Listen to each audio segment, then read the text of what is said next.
Well, the player's walking off to the 11th tee, and Gavin's missing the chance to close the gap to 1. He's still 2 behind. Farr and Gavin still well involved in that battle for the Tour Championship and the Order of Merit winner. It's all very exciting. And one more thing to say down here on the 10th green, the wind just seems to be getting up a bit, which could make these final 8 or so holes really interesting. Yes, tasty indeed, as yet again the conditions change. Now all these guys pushing to get to the next tier of golf, and of course in the end looking to get to the big show. And Ross and John alongside me, your memories of that route to the big show? Well, for me it was going out to La Manga and playing the tour school in 1982. Yes, sorry, 1982, you heard it. Showing right. your age now, Ross. Yeah, so sadly, yeah. And then being on tour and enjoying myself like they are enjoying their golf right now. Yeah, brilliant shot there from Simon Lilly. Chance to go to 10 under. Bateman then at the 13th. And John, your memories of making it all the way to the top? Well, it was a bit of a kamikaze one for me. I mean, it happened so quickly. You know, went to Q School on the EuroPro, qualified high, got a couple of little starts on the Challenge Tour, done really well, got my card on the European Tour, and then Mr. Eddie Hearn goes, go on then, mate. Go over to America and see what you can do. And went out there, and Bob's your uncle had both cards in my rookie year. It's insane. Unbelievable. And neither myself or Ross at all surprised that it was kamikaze style where you're concerned. Don't say anything, Ross. I know what's coming. Farr went to 13 under with his birdie. Lilly misses his birdie attempt, so he stays at 9 under. The thing is, the road these guys got a lead after this, you know, when they go on to, you know, the next tour up. It's a strong tour, you know, and a lot of travelling involved, very different to this. But we are seeing, you know, the quality of golf, which is good enough to hold their own on the top flight here, John. Oh, without doubt, Ross. No question, mate. Well, we're seeing all the shots today. They're doing it in the hardest of conditions 9 times out of 10, and they're showing what they're worth. And then especially like this guy chucking in a 59 this year. I mean, that's an insane round of golf. I mean, that is amazing. It really is world-class stuff. And I'll tell you what, guys, after a relatively calm midsection to this tournament, putts are starting to drop again. Bateman moves himself to 10 under, and Watts birdies at 11, 12 and 13, starting to look very good as well. And the likes of McGeady are going to feel the heat, I think, but that's a great response. Par 5 12th. Not quite reachable for these guys. Out of bounds down the right, so it's a bit of a tight shot. Trying to be a little bit cute there. Got that fizzing a little bit too much. But, got himself a 15 first straight up the slope. Now Bateman, what's he got in store for us? I don't know what to expect from this man. I've seen a hole-in-one and a couple of bogey runs and then a couple of nice putts for birdies. He's helter-skelter type of man today. Gavin's then huge putt, I think. Really needs to get on top of this. Oh. It's quiet, that putter, isn't it? It's not happening for Gavin's today, I'm afraid, with the wand. All adds to the entertainment, though, doesn't it, when we see players going up and down like this? That's why we love Seve so much. Well, that's true. Never a dull moment with that brilliant man around. Super stuff. Absolutely exquisite. But I would say, out of the last 3 ball, McGeady, Farr and Gavin's has been lacking with the wand. And this man has been holding everything so far. You won't like that. No, he won't. I put the kiss of death on that one, I think. Our first commentator's curse for the day comes from Mr. Morgan. Harry Bateman then, the Kiwi. Oh, you're kidding me. It wasn't just him that thought that was in either. James Watts has had birdies. 3 birdies in the last 4 holes. Make that 4 birdies. Come on. And Watts is flying.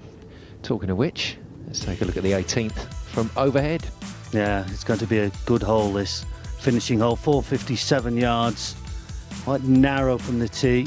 And no bunkers around this green, and a fairly straightforward green. Just runs off at either side, but the key to this hole is keeping it in play.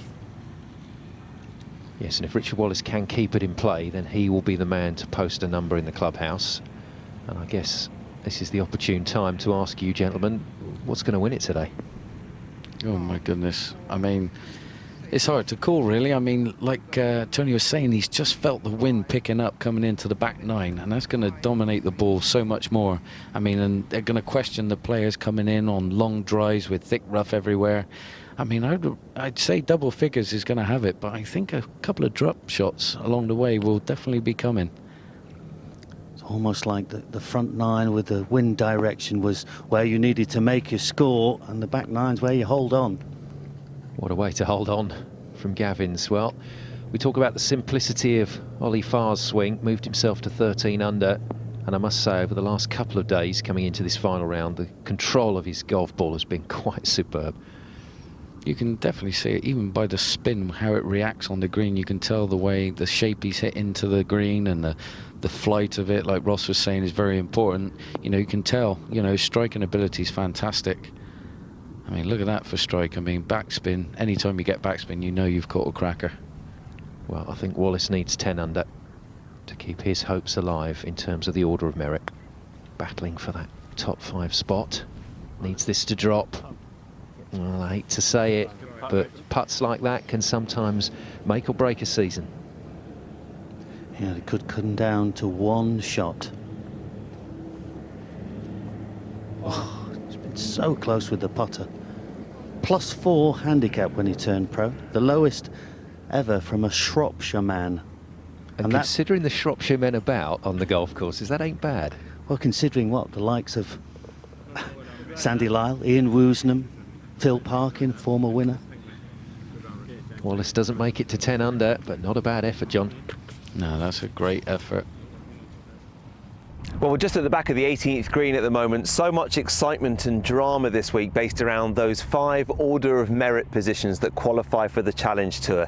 That's what all these pros want, and that's what they've been working for the season. Now, Richard Wallace has just finished. He was 7th in the order of merit at the start of the week. He needed a good performance here. He's had it, 9 under par, and now he's just got an anxious wait. Will it be enough to elevate him into 5th or even higher? We're not quite sure, and Richard isn't quite sure as well, which all provides the drama of this stunning final day of the EuroPro season. Yes, quite right, Tony. And we have got some drama to come, I tell you. This is the final group. Gavins, Farr and McGeady. Any one of these could still win the Tour Championship. And Gavins, if he can hold a few more of those, could end up as the Order of Merit champion as well. It's amazing, isn't it, how these top players, those at the top of the list, are all in contention in this event. You know, there's no doubt about the quality of a good player. He'll last the season and will come through when the question's really asked. Well, took the words right out of my mouth there, Ross. I'll tell you what, wise words from an old player. Steady on, Mr. Morgan. Red card. I had to get my own back. Good stuff from Simon Lilly, one of the senior players out there today. There's one of the youngsters though, young Bateman, and boy, has he entertained us today. Oh, we've had all sorts so far, haven't we? Great approach there. That shows you the versatility, really, of the players, knowing they could use wedges, putters. John showed you earlier with the differences you can do in the shots around the greens.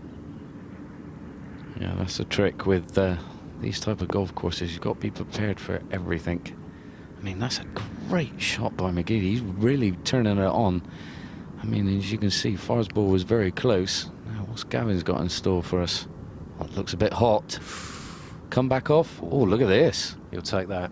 Oh, will he have? He'd be loving life for that one.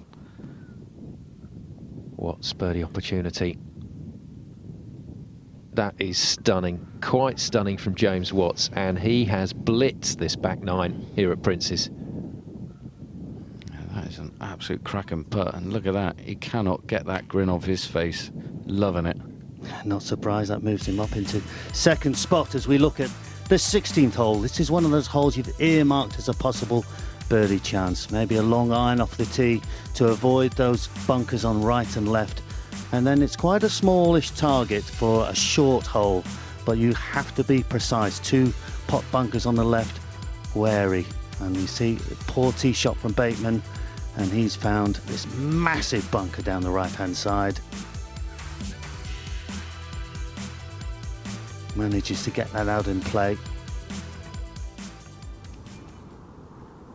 A stunning effort, wasn't it, to get it back in? And let's remember, on a links course, it's not unusual to play out of the bunkers away from the hole, just to get yourself back in play.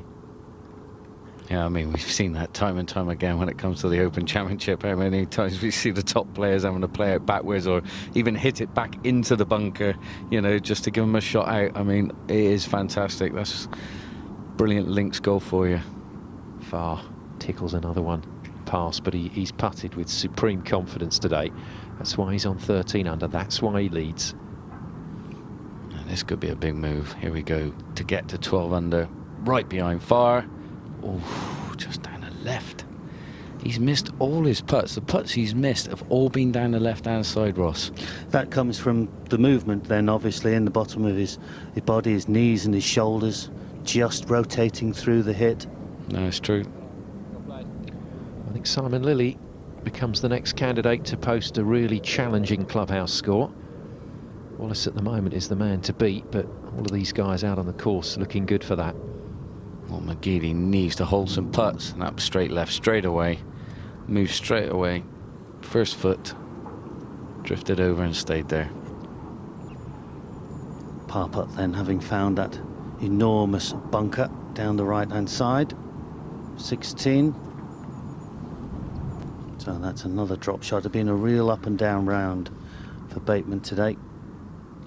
Well, you can fall in love and out of love very quickly. And dear me, McGeady, I think, going for the latter at the moment with his new putter.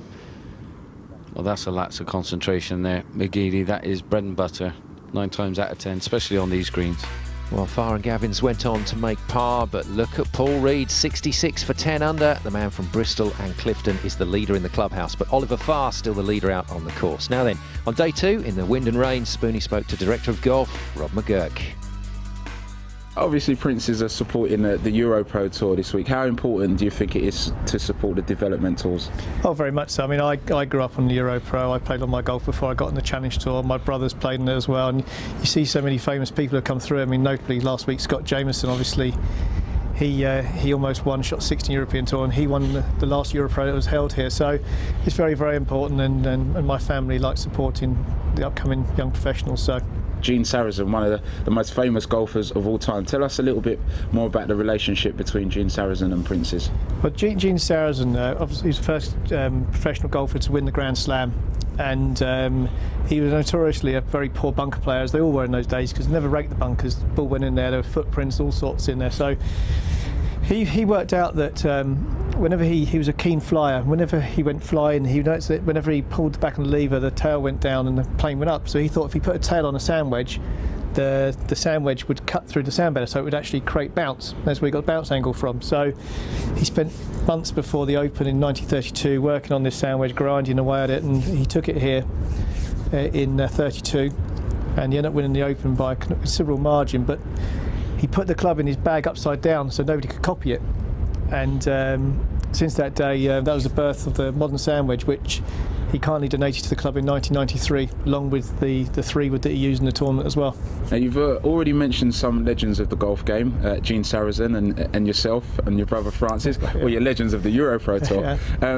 There's a couple of other names, Phil Mickelson being one of them, that have got a special little relationship with us here. Phil Mickelson's is a honorary member here. He did a corporate day for us a few years ago. When he's back for the Open, he comes and does a little bit of practice here.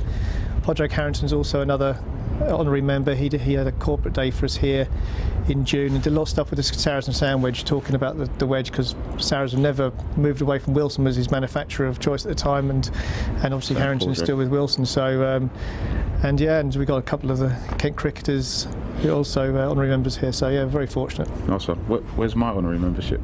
It's coming. And just before we let you go, it's not a bad view, is it? It's a great view. It's a nice place to work.